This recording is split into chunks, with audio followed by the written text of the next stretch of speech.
Hey guys, it's Tim. Welcome back to my channel. Today I just wanted to read to you a tiny little clip from my short story, Project Save Point, that was featured in the ARIA 2023 Anthology, In a Dark Time.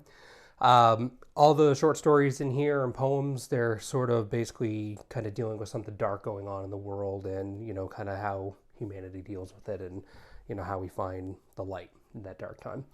So my short story focuses on a little bit of time travel play. It's kind of my fun take on, maybe something that could happen. Uh, Obviously, I took some liberties with the scientific aspects of it, so please go easy on me. But here, I'm going to read a tiny little bit. I hope you enjoy it. And, if you do, check it out.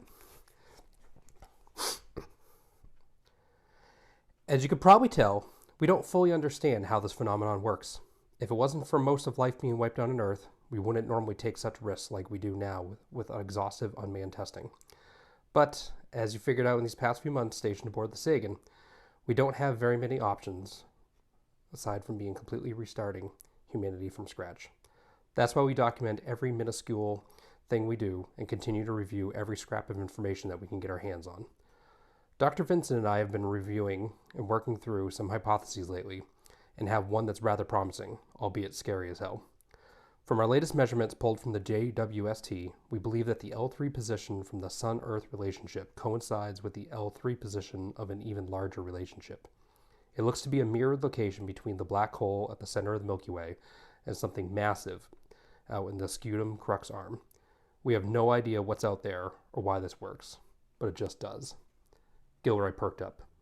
At the expense of sounding stupid, sir, could you travel into the future? Not stupid at all, son, he replied honestly. We don't know. We have tried, but everything ended up in the past. We will just need to wait and see, he winked. So, we set up protocols, a guidebook on what to do when traveling and how to respond to see our future selves should it occur. We formulate an operational plan. We would keep this knowledge to a very small group, pick places and time where we could potentially steer the course of humanity in a different direction, and then go back into the future afterwards to see if and how it worked. And if we don't like the results, then we just go right back to before we originally time traveled to make said change and try again. Hence why we call it Project Save Point. Like in a video game. Precisely, the commander replied. We have tried so many different options now. We killed Hitler, even baby Hitler at one point. That was different. We went after Stalin, Mussolini. Heck, a few of the guys wanted to kidnap Einstein. But I drew the line at him. Einstein is off limits. He's just too valuable to our progress overall, and I hope we can make it work with him still in the picture. Regardless, it seems like we either have no effect or it just makes it worse.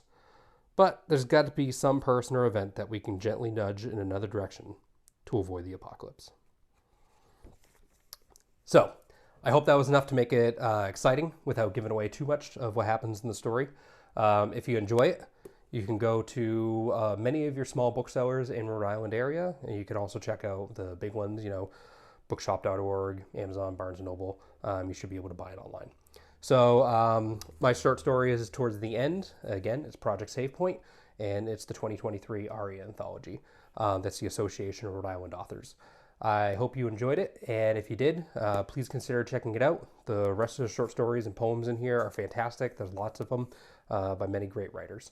So hope you had a great time listening, and hope you have a good day, and I'll talk to you later. Thanks. Bye.